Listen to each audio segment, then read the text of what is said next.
Welcome to Dungeoneering Done Dirt Cheap. I am Everweird, and I am playing the Gunderholfen megadungeon using the BECMI D&D rules from the 1980s and 90s, and I'm playing it solo. When we were last in Longfeld, my party, without one of their co-founders, Verago, had been accepting some odd jobs, some side quests. They had gone to the jeweler's sanctum. They had tried their hand at the curse of the maggot god in this terrible mapping job. Then they had gone to the barrow of the bone blackguards, where they found a necromancer, thought they might have been helping him escape from this sort of ongoing problem that he was in, constantly resurrecting the undead, but he ended up putting them to sleep and making a run for it. Then in our last episode, we caught up with Verago, who was back in their community in the mountains, the Duskward Mountains that I've now named them. And we saw Verago going on a little quest with their people to investigate a stronghold in the mountains where nature had been corrupted and was sort of lashing out and growing in its corrupting power. At the end of that episode, Verago was taken in by one of their community's sort of spiritual leaders in that sense, and lay down their sword and said, I'm done fighting like this. So that's where we are, back in Longfeld. Talira, Faqual, and Blaine, the main party, as well as their fighting company, which is Grebe, Zenith, and Belad, have spent about a month doing these sort of side quests as they wait for Verago to return. Talira was really reluctant to go back to Gunderholfen without Verago. Verago is very much Talira's partner in this venture, and there's a safety component there too, because when they started out, Talira was extremely weak, although their hit points were the same. Talira has a 5 strength and a 7 intelligence, was just sort of a street kid without any direction in her life. And Verago was this stronger fighter, at least braver, neutral, able to see sort of some things going on in the world that Talira couldn't see. Feeling like directionless without Verago around, Talira has been content to do these side quests. But over the last couple months, and I'm going to advance the timeline a little bit, I've been keeping a calendar. It was just near the end of the month of harvest and entering the month of beaver, but we're advancing now to the first of the month of cold. So winter is coming on. It's feeling like if they don't head back to Gunderholfen soon, they're not going to be able to go. They're going to have to stay in the city for the winter and not make that difficult trek across the Ganfall Swamp. So there's this push to maybe head back. I did add up the gold and treasure that they got on these side quests, and they are sitting at around 9,900 gold. So they are very comfortable. There's also a push within the rest of the party to get Talira to commit to something else, like a house, or I don't want to call it a stronghold. My characters are level 2 and 3, but there is something around that. Maybe they can't attract followers, but they could found a stronghold in the form of their house and have something within Longfeld that's maybe a little bit more secure. I think Grebe, as the leader of the Dobahai division, the fighting company that accompanies the main party, is pushing for a tower. You know, there's towers right outside of Longfeld that we could get for kind of a steal, you know, probably just maybe a tower bastion for just like 9,000 gold. So if we just had a little bit more gold to keep it running, this might be a great place to start attracting more followers. In other words, that almost 10,000 gold they have is not quite enough to sustain them in their own place. So they maybe need just a little bit more. So that's adding to this push to get out, head back to Gunderholfen. In those days, near the end of the month of Beaver, Grebe also wants to recruit and has the benefit of having a lot of money, but hasn't had a great reputation. She has lost several fighters in her company and has a -2 to recruiting. The way I calculate this is every time the entire party returns successfully from an adventure, this goes up by 1, and every time they lose someone on that adventure, it goes down by 1. So it's just a modifier to the retainer reaction roll, which is where we catch up with Grebe. She, Zenith, and Ballad are sort of making a show of strength. You know, they're showing themselves as strong, competent fighters. They have new armor. Ballad has this two-handed sword. They look pretty fearsome. And they're trying to recruit new fighters. They're probably in the Silver Flogger. This is probably where they've at least gotten the lead or brought, told these recruits to meet them so that they can buy them a meal, sort of show off their riches a little bit and assure them that they are safe and competent. And they make an offer to a new fighter. That is a 7 minus 2, which is a 5, which is a refusal. So they've been refused this time. And I'm, at least for the time being, going to stick to this one hiring offer per downtime. Having been refused, after that sign of strength, they're a little disheartened and they return to Talira and say, I think the pressure is on even more. We should go out there. We should make another run at Gunderholfen. And if we return successfully from Gunderholfen this next time, surely that will improve our reputation and lead to us being able to hire a new company member. So with a lot of misgivings, a lot of hesitation, Talira has to agree to this. She and the others refresh their inventory where they need it. They certainly need rations. They want to go in with a lot more rations. They've got a lot of iron rations, but I'm going to buy some standard rations. 5 gold for 7. They buy arrows. I think to some extent, I'm just going to have standard refresh costs that they have to spend at the end of every adventure where they go out and come back. And then that way, I don't really worry so much about having this. I want this in the moment, but I don't need to worry about it being perfectly up to date, if that makes any sense. They're well stocked on burning oil. They do buy some more torches. They can get 6 for 1 gold. There's a great resource management that happens with a lantern, but I like the utility of the torches. During this time, of course, it's been a month. Faqual has been visiting regularly with Balfour to train in magic. He has also given Balfour, his wizard patron, some of the spoils of their adventures, and Balfour now has a tome of looping as well as a crystal crucible.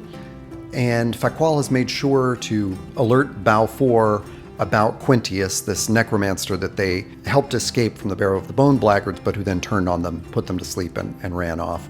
So there's an interest in the wizardly goings on that Faqual has been involved in through this month of semi-rest in the city. And they're getting restless. I think that's the other element here. Having stocked up, having taken care of everything they need to, having tried to hire and been unsuccessful, they set out again through the Ganfell Swamp, which takes them a day. It's 2 watches across. So they generally set out in the morning so that they can make it there by the evening and camp out. They let the first of the month of cold pass as they've equipped themselves. And on the second day of the month of cold, they set out across the Ganfell Swamp. During their first watch, there are no encounters. They continue to walk across the swamp, and there will be an encounter.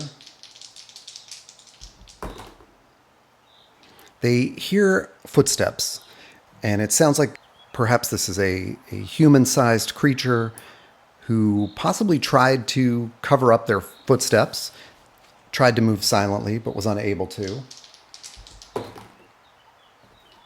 Tried to hide in the shadows, but was also unsuccessful. They see this figure moving in the distance, 60 feet away at the time that they spot them. I'm just going to roll to see who spots them. I've got 6 people in my party total. 6. It is Ballad, the last on the roll. Ballad sees this movement, alerts Grebe, who alerts Talira. Generally, the fighting company sort of takes up the most offensive positions and lets the weaker thief and magic user stay in the center of them. So they just sort of turn inward and say, Talira, there's something over there. They give the signal. They stop moving to observe. The figure in the distance stops moving as well, and then a moment later starts walking towards them. Talira tells them to take up their ranged weapons and stay on guard for whatever this is. And then Talira will call out to this figure that's approaching, and she says, "Ho there, who is this headed towards us?" They can see through the brushes and things like that in the swamp as they're in the afternoon. The sun is still out. It is pretty well lit, but the shadows are kind of crisscrossing over the undergrowth and overgrowth around the swamp. So this shadow just kind of like moves in and out of their sight line. Talira calls out, and this figure continues advancing, and Talira draws back her bow, keeps it taut, and says, "I must warn you, we have plenty of missiles pointed at you right now. Show yourself, or we'll be forced to take action." These brushes sort of give way, and Talira sees the face of Verago. Verago is not armed or armored, carries only a walking stick.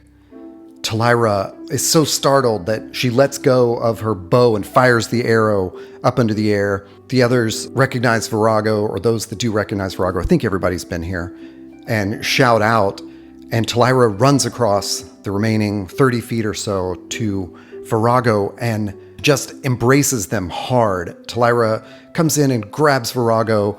Tears are streaming down her face. Verago sort of gently lets go of their quarterstaff, their walking stick, and pats Talira on the back, and then gives in, puts both their arms around Talira and just holds on very tight. Then moves one hand up to Talira's face and sort of gently cups her cheek. Talira has this big, bushy black hair that is everywhere, and Verago is very much the opposite, with this very short blonde hair. Verago's hand is pale white as a person who lives in the Duskward Range, and Talira has this much darker skin.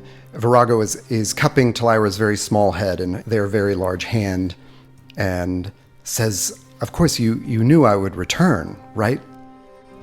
Talira can't believe it. She's just saying, that's what she's saying over and over. "I can't believe this. I can't believe this. I every night I asked for your return." And Verago says, "I am sorry to keep you waiting, my friend. I've been on a strange journey, a mystical journey. I had to return to my people to ascend to this level of training that they've always talked about. I was tired of feeling powerless in this situation as we continue to lose companions and friends on our adventures, and I wanted to be the strongest that I could be for you, Talira." There's a long look between them both, as if they're both holding back something that they might say. Eventually, Verago stoops to pick up their walking stick and grabs Talira's hand very firmly and just holds onto her hand and leads her back to the group. They all pat Verago on the back. They welcome them back.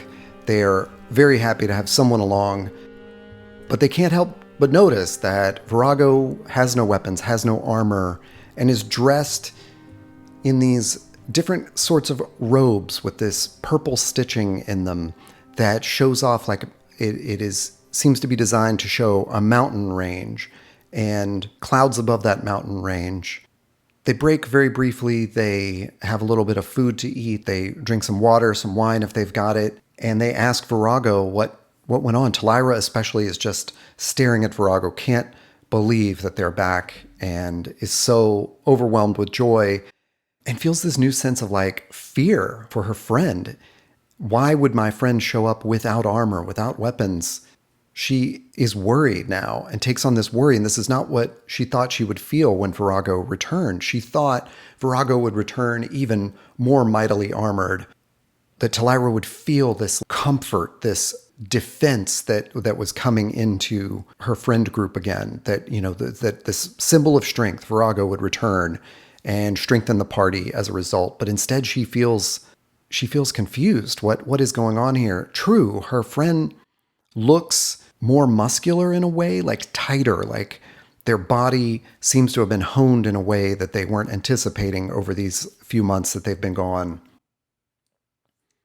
They're carrying a backpack, they're carrying normal adventuring gear, but there are no blades around them. There's no shield, there's no armor, and Talira is just staring at them, wondering, like, is it tucked away in that backpack or something? How did they find us across the swamp? Of course, one of the fighting company asks that, and Verago says, To be honest, I made it to Longfeld yesterday just as you left, and our friends at the guard post told me where you might be, so I've been trying my best to take a shortcut across the swamp and catch you on the trail. That's how I found you. Finally, when Talira has set a little bit, Grebe says, the sun will set soon. We need to get out of the swamp. Let's follow this trail back to a camping spot outside of Gunderholfen. So they start walking, and Talira's words return. Talira and Verago are standing in the middle of the fighting company, and Blaine, who have sort of surrounded them to protect them. Fequal, I should mention, has prepared sleep today as his spell.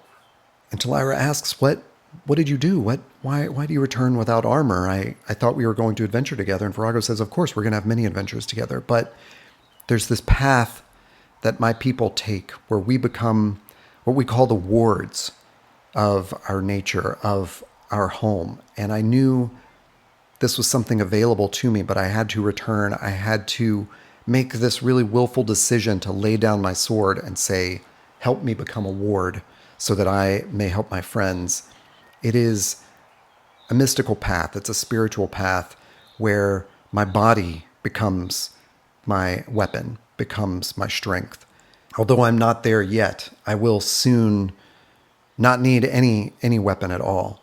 But for now, I have this sling, I have this staff, and I do have my hands. So what has happened, if you are familiar with BECMI, you will understand this and have pieced it together, is that I have restatted Verago as one of the optional classes in the rules cyclopedia, the Mystic, which is basically the BECMI monk. I took Verago's original stats and moved them around to meet the requirements, and then I did a point buy to get the wisdom and dexterity above the 13 requirement. But I kept the 6. I just moved it from dexterity to charisma. I think this makes sense as Verago has become quite austere and has dropped some of that personable shine that they had. I kept the hit points the same, although the hit die will change. Their AC went way up, but Mystics will have an improvement on that as they level up. I kept them at level 1, although I did give them experience points for the Fey Queen's Grief, the adventure that they went on in the last session. And I did this because once I split the party up into a party and a dungeoneering company, it seemed like I had a lot of fighters. And Verago I had originally statted as a fighter, not statted as a fighter. I rolled Verago up as a fighter and then added the fighting company. I just felt like there was too much sameness there. But I liked the character of Verago and I liked the partnership between Talira and Verago. So I wanted to keep this character in the party. And I thought I need to be making use of all the options within the rules cyclopedia. So I restatted them as a mystic. And the mystic, as mentioned, is very much like a monk, will be able to start using their unarmed attacks as magic weapons, basically. At level 2, their unarmed attacks are equivalent to a silver weapon. And then at level 5, it's a +1 weapon, and etc. as it goes up. Additionally, they gain these special abilities. Their armor class naturally lowers as they level up. Their movement increases, and the number of attacks they can perform increases.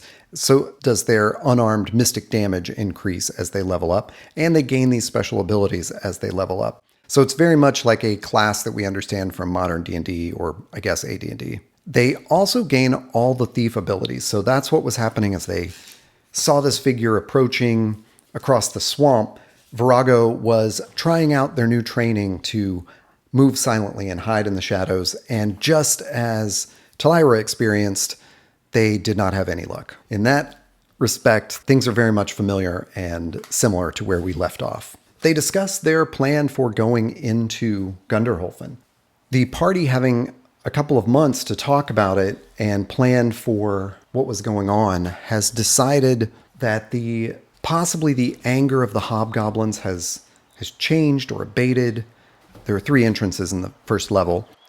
Originally, they were going to go in the hobgoblin entrance that they had last escaped from because they knew how to make it to the stairwell to level 2, but they thought this might be refortified by the hobgoblins. And there were a couple of sticky points, like there's a portcullis here that can be raised and lowered from inside, which could really funnel them into a situation where they they couldn't escape. They, after all, went there on their very first visit to Gunderholfen and lost a party member. They feel that their treaty with the kobolds is tenuous at best. And the reason for that is that they assume that the hobgoblins sort of took over the first level. They've discussed this. They've talked to Balfour about it as far as they know, as anyone they can interact with to figure out the relationships between these monsters. After all, here's what happened. They chased the goblins out of here, and they forced them out in a way that would have forced the goblins to run into the kobold lair.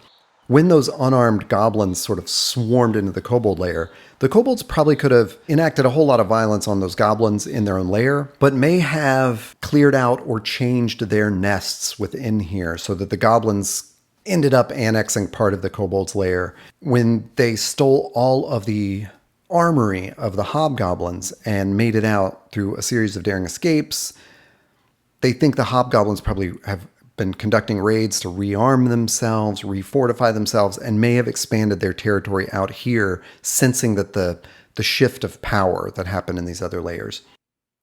The problem is if we go in through what we would call the goblin entrance, which I think is like the next best way to go in, it similarly has a portcullis with that switch on the inside. If we go in through there, we've still got to move our way through this whole hobgoblin layer to get to those stairs. If we go through the kobold layer, we have an even farther way to make it because we've got to go through the entrance and first few rooms of the kobolds and then through this cave structure into the goblin lair, across to the hobgoblin lair and down. So I do think our best bet is going through the hobgoblin lair. As they walk through the swamp and into this watch and approach a spot outside of Gunderholfen where they could camp, they're having the same discussion and wondering again, where's the best place for us to enter? It is evening of the 2nd, the month of cold, and the cold is setting in. It feels a lot crispier out here than it used to, and they are continuing to discuss as they prepare their evening meal. There's going to be an encounter overnight, or there's at least a chance of one. There is none. They have decided, as they have arrived in the dusk, they scout the hobgoblin lair to see if they see anything coming and going in that way. As before, there are 2 hobgoblins standing within this entrance. They are notably behind the portcullis. So there's an entryway, a switch to raise and lower that portcullis, and the hobgoblins are behind that portcullis. So they are able to lower it if any threat appears. And now in the evening, that portcullis is lowered. And so my character's posting up in the rocks out here. Let me check. This is in a concealed gully that we had found on previous explorations around here. And that gully sort of dips down for about 200 feet, ending in this entrance here. So it's pretty hard to sneak in there all the way, but we sneak as far down as we can, perhaps just my lighter equipped party, and they spy those hobgoblins standing behind there. I think it's dark enough that we creep down without a torch. We're relying on just sort of moonlight to guide us, and any light that might be coming out of here, we hear sort of these low hobgoblin voices, or at least some noises that they're making. And we think, let's reapproach this in the morning. And let's figure out, let's spend the evening, let's talk about how this might impact us. So they return to their camp. They spend the evening talking about how to approach this. If they get lucky with a couple of arrow shots, it can all be over right away. We'd previously tried a distraction there, of course, so the portcullis may be open during the day. That may be when the hobgoblins actually leave. So we've got arrows, we've got burning oil, we've got magic missile, we've got sleep. Of course, Faqual has sleep. We return to the camp. I think this might be our move.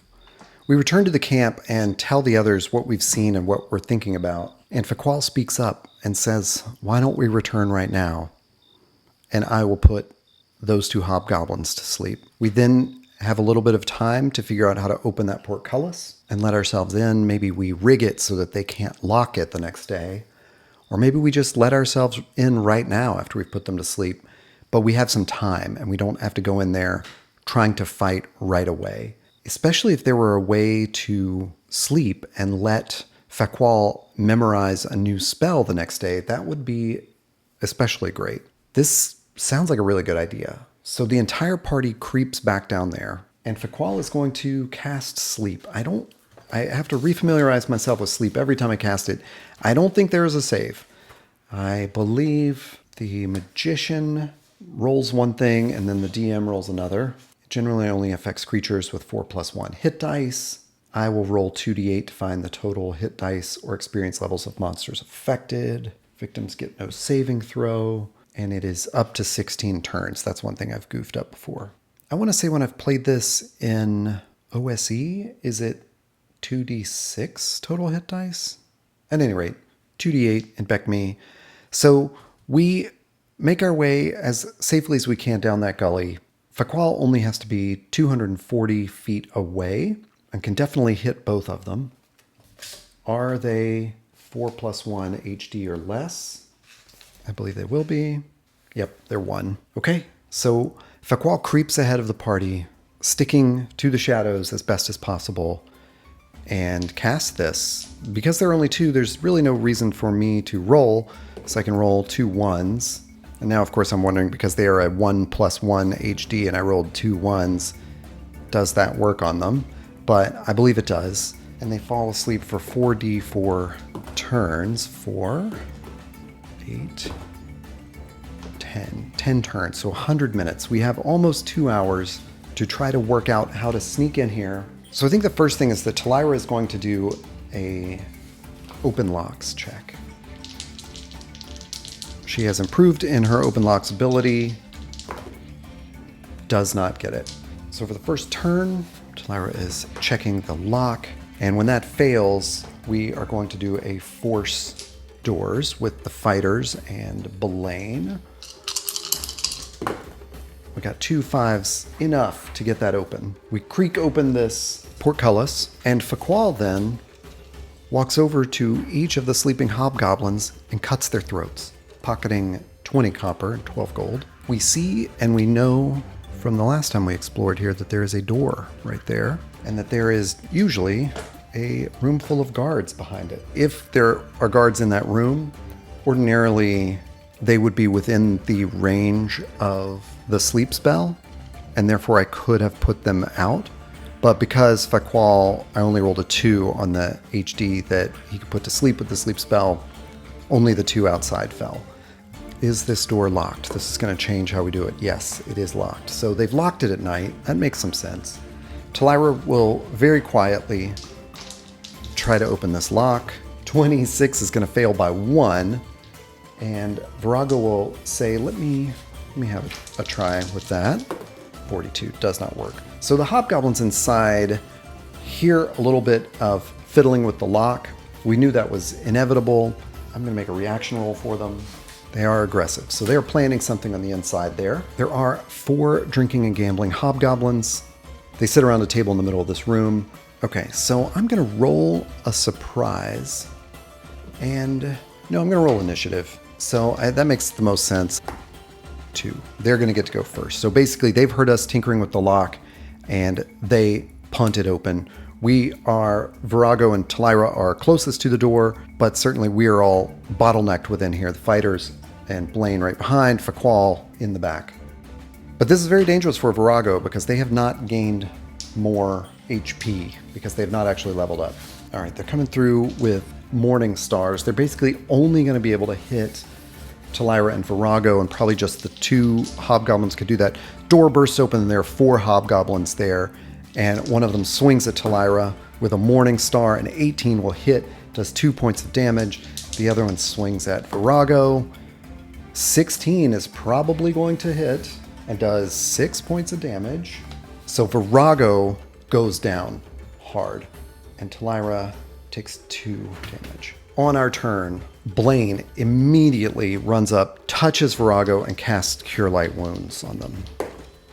2. Gets them 2 points back and starts to drag them out of this fighting way. So Verago and Blaine will be out of the fight.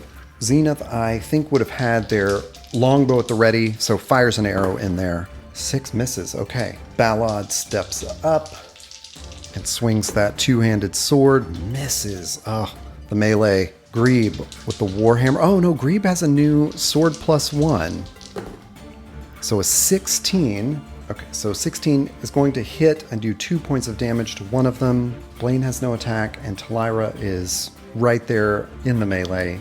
Talira, I guess, is going to pull out that scimitar, even though she is so bad at fighting this way. Has a -2 to that, so that's a 14, but with their 5 AC will hit with a 19 and do 4 points of damage. So Talira takes out one of those hobgoblins right away and says, don't you dare touch Verago again. Roll for initiative. 4. We go first. Blaine has dragged Verago back and will pull out his spear and just sort of stand there like if anyone gets close, he will attack with that spear. Verago is down while they recover. Talira, well, I guess, Zenith should go first with her longbow.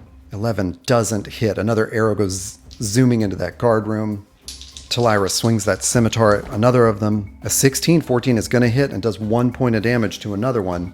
So just screaming mad. And then the fighting company just sort of like bangs their way into this room.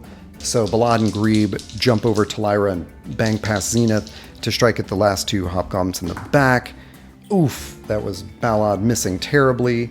And then Grebe with the sword +1. Not going to do it with that 3. So they're the ones that will take the brunt of any attacks. Talira will take the attacks from the one outside. So the hobgoblins go. One of them swings at Talira, and 11 + 7 is going to hit Talira for 2 points of damage. Thank goodness Talira has leveled up a couple of times. But 8 hit points now. Okay, so the 2 on the inside. Swing at Grebe. Miss. Swing at Balad. Miss. Yeah. So they're engaged in this melee in this tight room, and Balad is just too heavily, and Grebe are both just too heavily armored. Roll for initiative. They get to go first. So the one on Talira, 18 hits. Talira is losing a lot of hit points in this. Down to 5 HP. The one on Grebe misses. The one on Balad misses. So Balad swings back at that one, misses. Grebe misses. Talira misses. Yeah, needed a 16 to hit. So we're all just clanging off of each other's armor. And roll for initiative. 1. Morale check. 10. I believe they're going to stick in it. Actually, no. They have an 8 morale. These hobgoblins, in the midst of this like chaos and everything, they decide to run for it. They've got a couple of exits from here. They've got one to the north, one to the west, and one to the south. We want to go through that south door. So we're curious where they head. I'm going to roll D3, just go clockwise, north, southwest, north, southwest. They head west. So they all run out this western door to retreat. That makes sense because they're probably headed into the next room where they can grab some recruits. We're going to bust it out this south door, and we're just going to head straight south. This hallway is very long. We don't even make it to the end of the hallway. There's a branch off to the east that we had inspected before, but I don't think we actually walked in there. And we're just booking it to the end because we want to get to those spiral stairs to level 2. We have Verago. Basically, we're carrying them. We don't think there's any safe place to stay within the hobgoblin lair. Like, we don't want to post up in a room. We're too afraid of any of their guards finding us. So we keep going. On the next round, the hobgoblins go back into their room, don't see us. They are either going to head northeast or south. They head east. So they head outside to see if we, like, what happened out here. So when they come back in this room, they head out through that door where we came in to see what's going on. They don't see us headed south. We make it to that turn. There's a hallway that leads north right here.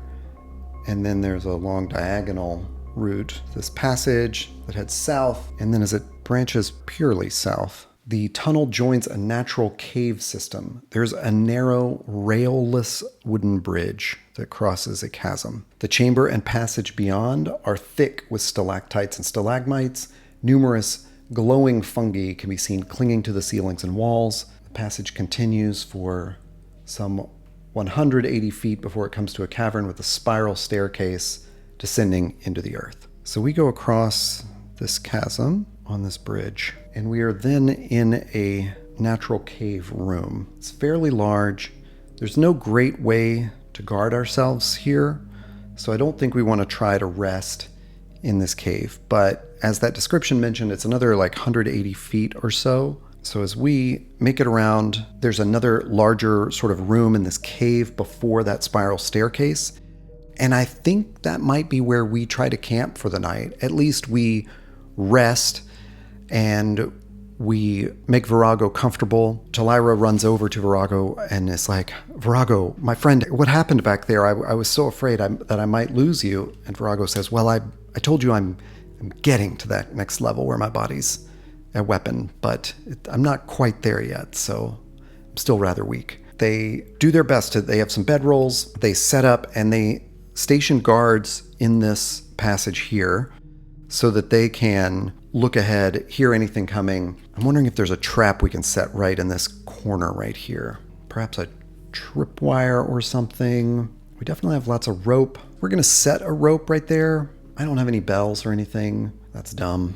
Or string. But whoever's on guard will have plenty of flasks of lantern oil ready to throw there and cause a fire and sort of wake up everybody. We're going to sleep in our armor. That just makes sense for this evening. Those who rest will only recover 1 hit point, and it's going to be uneasy. So I'm going to roll for an encounter during the night as we bed down as best we can. Hearts racing. It's very hard to rest at this moment.